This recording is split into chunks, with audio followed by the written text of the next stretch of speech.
राजा का फर्ज यही बनता है कि राजा के राज्य में कोई भी प्रजा दुखी ना हो। अगर जिस राजा के राज्य में अगर प्रजा दुखी है, उस राजा को नरक का भागी बनना पड़ता है। मंदिर बनाने से हमारी बेरोजगारी नहीं मिट सकती है। दवा और दुआ की दोनों की जरूरत होती है। अगर ठीक है, आपको बुखार लगी है, हम कहते हैं आप ठीक हो जाइएगा, सुइया नहीं लीजिएगा, टेबलेट नहीं खाइएगा, तो कहाँ से ठीक होइएगा बताइए।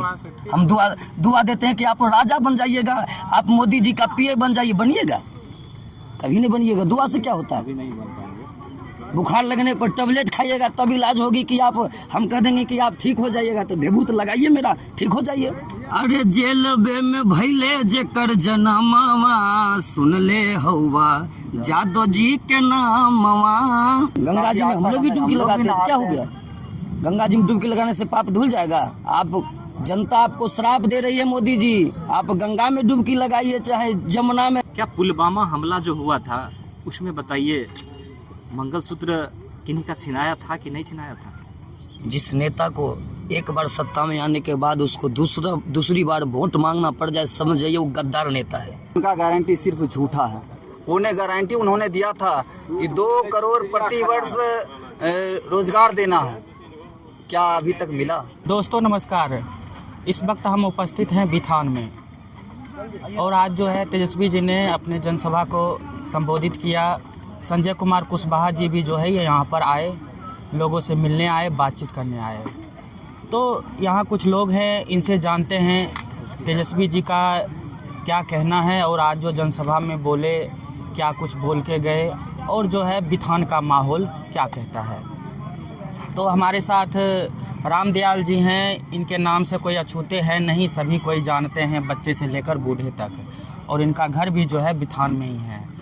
तो बताइए बिथान का माहौल क्या कह रहा है और क्या कहती है इस बार की जनता, और तेजस्वी जी जो आए हैं संबोधन देने के लिए क्या कुछ कह के गए।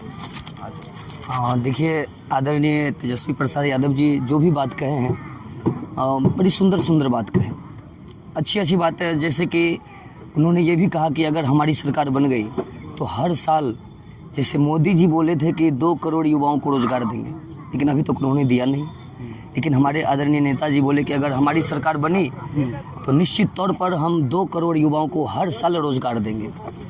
और इतनी तालियां बजी थी इस बात पे, बड़ा अच्छा लगा सुन के, हम लोग बहुत खुश हैं। और इस बार हम लोगों ने मन बना लिया। देखिए, हम लोग बिल्कुल मन बना ही लिए, और हम लोगों से कुछ नहीं होगा। पूरा बिथान की जनता, हसनपुर विधानसभा की जनता एकजुट होकर के मन बना लिया कि इस बार संजय भाई को जिताना है। संजय जी को क्यों जिताना चाहते हैं? संजय जी को हम लोग इसलिए जिताना चाहते हैं कि देखिए, क्या इससे पहले आप उनको पहचानते थे? कभी नहीं। हम उनको पहचानते तब थे जब हम लोग कार्यक्रम में वहाँ जाते थे खगड़िया में, तो उनको देखते थे कि एक सभा में, जैसे कि कहाँ पर धरना प्रदर्शन, कुछ ऐसा इस तरह की बातें हो गई, तो इनको हम देखते थे, नाम से वाकिफ नहीं थे, लेकिन बराबर देखते थे इनको। तो जैसे अब देखने के बाद चेहरा इनका मेरे दिमाग में था, और नाम जब जान गए कि हम तो देखे भाई इनको, तो कई बार हम खगड़िया में देख चुके हैं, गरीब के लिए लड़ने वाले हैं, किसान के लिए लड़ने वाले हैं। तो हम लोग पूरा मन बना लिया इस बार कि संजय भाई को जिताना है। तो हमारे प्रधानमंत्री नरेंद्र मोदी जी 10 साल सत्ता में रहे, तो बिथान के लिए मोदी जी ने 10 साल में क्या विकास किया? कुछ नहीं किया, बिल्कुल कुछ नहीं। बिथान के लिए कुछ नहीं किया, वो कुछ नहीं किया। कुछ नहीं। आप ये आरोप लगा रहे हैं, जो पासबुक लेकर आप चेक करवाने जाते हैं 2000 आया कि नहीं, हाँ, वो तो मोदी जी ने ही दिया है, और आप कहते हैं कुछ नहीं। तो बड़ी सुंदर बात आपने कह दी। 2000 रुपया वो किनका है? जनता को आप बर्बाद कर दीजिए, नौजवान को बेरोजगार बना करके आप 2000 नहीं 10,000 दीजिए तो क्या होने वाला है। हम कहते हैं आप 2 किलो 5 किलो राशन जो देते हैं उसको बंद कीजिए, ये 2000 जो आप देते हैं वो भी बंद कीजिए मोदी जी, और हम जितने भी युवाओं हैं उन सबको रोजगार दीजिए, हम इसमें बहुत खुश रहेंगे। 200 रुपये लीटर रोजगार की तो बात आपने कभी किया ही नहीं। पेट्रोल कितना महंगा हो गया, गैस कितना महंगा हो, इस पर कोई चिंता है नहीं आपको। बस 5 किलो तेल जो है सरसों का तेल हो चुका है। आप 2000 देके 5 किलो राशन देके आप कहाँ ले गए? 400 रुपये सिलेंडर था, आप 10 साल में क्या कर दिए उसको? 1200 अभी मिल रहा है, 1200 रुपये सिलेंडर मिल रहा है, 100 रुपये लीटर पेट्रोल मिल रहा है, आप महंगाई आप देखिए। प्याज की दाम बताइए। आप 2000 का झुंझुना दिखा दिए हमें, 2000 का झुंझुना दिखा के आप महंगाई हर चीज़ का दोगुना। जो काम कांग्रेस से 55 साल 60 साल में नहीं किया वो आपने 10 साल में करके दिखाया है। जनता त्रस्त हो गई है, किसान मर रहे हैं। ये भी तो श्रेय ले रहे हैं कि हमने राम मंदिर बनाया है, बरसों पुराना जो फैसला था उसको दिया है। आप मंदिर, राम हमारे आराध्य हैं, हम सभी के आराध्य हैं। राम को हम मानते हैं, पहले भी हमारे मन में राम है और आज भी हमारे मन में राम है और हमारे आराध्य हैं। हम मंदिर बनाने से हमारी बेरोजगारी नहीं मिट सकती है। मंदिर से क्या हमारे घर परिवार के बच्चे का इलाज हो सकता है? क्या हमें भोजन मिल सकता? नहीं मिल सकता। मंदिर हमारे आराध्य हैं, राम हमारे आराध्य हैं, हम सबके आराध्य हैं, आज भी हैं, आने वाले समय में भी रहेंगे और पहले भी थे। मोदी जी बेगूसराय में आए थे तो कह रहे थे मोदी की गारंटी यानी गारंटी पूरा होई छे, तो बिथान में कौन सी गारंटी पूरी? आपने उनका गारंटी सिर्फ वो बोलते हैं अपने, लेकिन उनका गारंटी सिर्फ झूठा है। उन्हें गारंटी उन्होंने दिया था कि 2 करोड़ प्रति वर्ष रोजगार देना है, क्या अभी तक मिला? अगर अभी तक वो देते तो 20 करोड़ नौजवान अभी सरकारी नौकरी में रहते, रोजगार में रहते। क्या उनकी गारंटी ये है? झूठ बोलना उनकी गारंटी है। तो जब सत्ता में लाए थे मोदी जी के तो क्या आस लगाए हुए थे? हम लोग बहुत उम्मीद किए थे, बहुत आस लगाए थे मोदी जी से। जिस तरह की बात उन्होंने सबको कह रहे थे कि ऐसे करेंगे, ये करेंगे, वो करेंगे, बड़ा काला धन वापस लाएंगे, 2 करोड़ नौकरी देंगे, तो युवाओं ने भी चाहा उनको। 2 करोड़ नौकरी की बात मोदी जी ने किया था कि हम देंगे, लेकिन क्या हमारे आदरणीय तेजस्वी प्रसाद जी जो 17 महीना में काम, क्या औकात है मोदी जी की कर दे? कहिए मोदी जी को कर देंगे जो 17 महीना में तेजस्वी यादव जी कर दिए? 5 लाख युवाओं को रोजगार दिए। वो कह रहे हैं हम अच्छे काम भी तो किए हैं, उसका भी तो नाम लिया कीजिए, हमारा बस बुराई ही करते। उनका अच्छा काम है कहाँ? कुछ राम मंदिर की बात करते हैं। उन्होंने सिर्फ अमीर को अमीर बनाया और गरीब को राम मंदिर के बारे में। राम मंदिर देखिए, तो हम भी संत स्वभाव के हैं। मंदिर मेरे लिए सराहनीय है, बहुत अच्छा हुआ कि मंदिर बना, लेकिन आप ये मत भूलिए कि हमारे तेजस्वी जी भी बहुत सुंदर काम किए थे। जिस दिन मंदिर का उद्घाटन था उसी दिन समस्तीपुर में राम जानकी हॉस्पिटल का भयंकर उद्घाटन हुआ। तो हम लोग मंदिर में नहीं, हम लोग ये हॉस्पिटल का सपोर्ट किए। तो आप हॉस्पिटल का सपोर्ट किए, लेकिन कुछ लोग ये कह रहे हैं तेजस्वी जी को कि शायद तेजस्वी जी को ये मालूम नहीं है कि लोगों को दवा और दुआ की दोनों की ज़रूरत होती है। दवा और दुआ की दोनों की ज़रूरत होती है। अगर ठीक है, आपको बुखार लगी है, हम कहते हैं आप ठीक हो जाइएगा, सुइया नहीं लीजिएगा, टेबलेट नहीं खाइएगा, तो कहाँ से ठीक होइएगा बताइए? हम दुआ देते हैं कि आप राजा बन जाइएगा, आप मोदी जी का पीए बन जाइए, बनिएगा? कभी नहीं बनिएगा। दुआ से क्या होता है?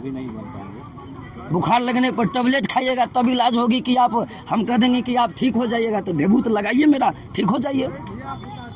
वो तो गंगा जी में डुबकी भी लगाते हैं, तो किसकी बात आप कर रहे हैं? वो हर जगह आपको मोदी जी का ढकोसला है, ढकोसला आस्था का विषय है, सभी लोगों का आस्था है। हम लोग का गंगा जी में हम लोग भी डुबकी लगाते हैं, तो क्या हो गया? गंगा जी में डुबकी लगाने से पाप धुल जाएगा? आप जनता आपको श्राप दे रही है मोदी जी, आप गंगा में डुबकी लगाइए चाहे जमुना में, चाहे। उन्होंने तो गंगा जी को भी ठगा है। उन्होंने कहा कि हमने गंगा को साफ करवाएंगे।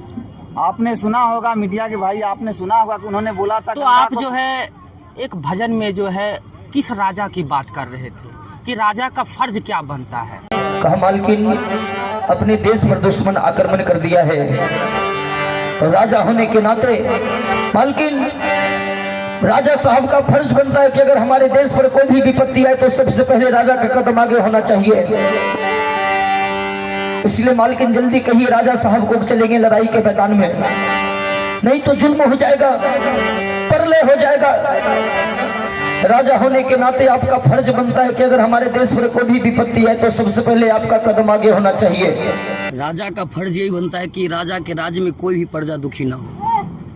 अगर जिस राजा के राज्य में अगर प्रजा दुखी है, उस राजा को नरक का भागी बनना पड़ता है। तो कैसे राजा की आप उम्मीद लगाए बैठे थे? हम लोग उम्मीद लगा के बैठे हैं कि राजा ऐसा होना चाहिए जो गरीब को देखे, अमीर को अमीर बनाने में नहीं रहे। गरीब को जो अमीर बनाने, उठे हुए को तो सब उठाते हैं, जो गिरे को उठाए वही मेरे नज़र में राजा हैं। और गिरे को उठाने का काम हमारे आदरणीय लालू प्रसाद यादव जी करते हैं, जिन्होंने लेकिन विपक्ष लोग, आप जिस पार्टी की आप तारीफ कर रहे हैं, वो ये भी आरोप लगा रहे हैं कि क्राइम और क्रिमिनल जो है सबसे ज्यादा आरजेडी में भरे पड़े हैं। अभी क्राइम नहीं होता है, अभी नहीं होता है क्राइम। इतनी बहन बेटियों का बलात्कार हो रहा है। आप 2901 व्यक्ति भाजपा के जिनका प्रधानमंत्री प्रचार कर गए, 26 द्वितीय चरण में चुनाव था, क्या नाम है उनका, वो 2900 महिला को रेप या बलात्कारी उनका पेन ड्राइव जो धराया है कर्नाटक से, चुनाव लड़के और विदेश भगा दिए हैं। मेरा कहना ये था, जिस तरह से आप कहते हैं मोदी जी के बारे में, आपको डर नहीं लगता कहीं आप भी जेल चले जाएंगे तो? जेल? हाँ। अरे जेल बे में भैले जेकर जनमावा, सुन ले हौवा जादो जी के नामवा, पापी कंस रहे जेकर मामावा, सुन ले हौवा जादो जी के नामवा। तो जेल से हम लोग डरने वाले नहीं हैं। जेल से डरने वाले नहीं। कौन जेल में क्या होता है? हम गलत बोलते हैं? हमको बोलने का अधिकार नहीं है क्या? हम भारत के नागरिक नहीं हैं? हम वाजिब एकदम सही बात काहे नहीं बोलेंगे? सही आदमी को जेल देने के कारण तो कुछ लोग ये कह रहे हैं कि आप लोग तेजस्वी को ला रहे हैं, क्या तेजस्वी जी को जब लाइएगा तो आपको वो अंबानी बना देगा? क्या कहते हैं इस पे? जी ऐसी कोई बात विश्वास है। बिल्कुल रोजगार देंगे, दे के दिखा दिए हैं। यही नीतीश कुमार बीजेपी के साथ में थे गठबंधन में, तो क्या बोल रहे थे उस समय 2020 में कि ये अपने बाप के यहाँ से लाएंगे पैसा नौकरी देने के लिए, और उन्हीं के साथ, उन्हीं के हाथों से हमारे नेता आदरणीय तेजस्वी यादव ने गांधी में, पटना के गांधी मैदान में एक साथ नियुक्ति पत्र बंटवाए। देखिए, मुद्दा मेनली जो बात है, मैं बोलने से पहले भावुक हो रहा हूँ। बताइए, बेरोजगारी जो है इतनी चरम पे है, इतनी चरम पे है। अगर हमारे देश के प्रधानमंत्री जी जो हैं, क्या आपके वो बेरोजगार जो युवा हैं वो आपके परिवार नहीं है? आप परिवार मोदी का परिवार, मतलब बोलने का तो आप पता नहीं कहाँ से डिग्री ले लिए हैं, बोलने में कुछ से कुछ बोल देते हैं। अब बताइए, जो युवा बाहर रह के पढ़ रहा है, रूम लेके पढ़ रहा है, वो 4000, 5000, 10,000, बताइए गरीब तबके का लोग पढ़ता है बाहर में रह के। गरीब तबके का लोग जो मिडिल क्लास के होते हैं वो बाहर में रह के पढ़ रहा है। उसके बाद बताइए, उसके गार्जियन का इनकम जो है 10,000, 15,000 का महीना कमाता है, और कमाने के बाद वो अपने बच्चे को बाहर पटना में रह के पढ़ा रहा है, समस्तीपुर में रह के पढ़ा रहा है। उसके बाद बताइए, वो युवा जो है क्या कर पाएगा? बहाली है ही नहीं। मैं भावुक बहुत ज़्यादा हो रहा हूँ। बताइए, उस युवा से गार्जियन का इतना उम्मीद लगा हुआ है कि घर में बहन कुमारी है, नौकरी लगेगी, नौकरी लगने के बाद यहाँ शादी होगी। बताइए, मतलब बहुत ज़्यादा युवा को अगर सबसे ज़्यादा अगर कोई ठगने का काम किया है देश के प्रधानमंत्री, बहुत ज़्यादा युवा को कहीं नहीं छोड़े हैं। हम उस तमाम युवा साथी को कहना चाहते हैं जो बाहर में रह के पढ़ते हैं, बहाली का तो कोई बात है ही नहीं।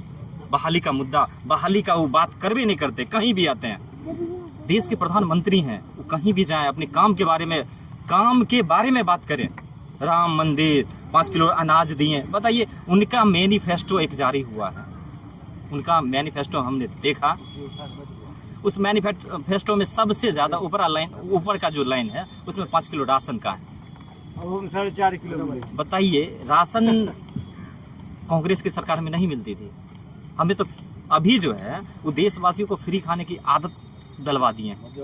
ये वो साबित करना, ये कभी वो देखिएगा, मीडिया जो है, कुछ ऐसे मीडिया है जो मोदी जी बोलते रहते हैं। ये बताइए, वो बताते हैं अपने देश में नहीं विदेश में भी डंका बज रहा है उनका। अब विदेश में डंका यही बज रहा है कि आप यही डंका बजवा रहे हैं कि 80 करोड़ देशवासियों को हमने मुफ्त राशन के लिए लाइन लगवा दिया। 80 करोड़ इससे विदेश की बदनामी, बताइए, ये बदनामी नहीं हो रही है विदेश में? ये डंका नहीं बज रही है मोदी जी के बारे में? प्रतिष्ठा चली जाएगी। एक बात ये भी था कि लालू यादव को जब भी जोड़ा जाता है तो चारा घोटाला से ही जोड़ा जाता है, परिवारवाद से जोड़ा जाता है, वंशवाद से जोड़ा जाता है। क्या सफाई परिवारवाद किस पार्टी में नहीं है? क्या चिराग पासवान क्या कर रहे हैं बताइए? चिराग पासवान भी तो 5 परिवारवाद किए हैं। उनका 5 सीट मिला है। बीजेपी के पास कोई एजेंडा है ही नहीं तो नहीं, मेनली देखिए, कांग्रेस ने अपने देश को अपने मंगलसूत्र राजीव गांधी जैसे नेता को निछावर किया, मंगलसूत्र अपना दिया। और ये अभी जो किसान आंदोलन हुआ जिसमें 500 से 600 किसान जो मरे थे, उसका मंगलसूत्र छीनने वाले कौन है?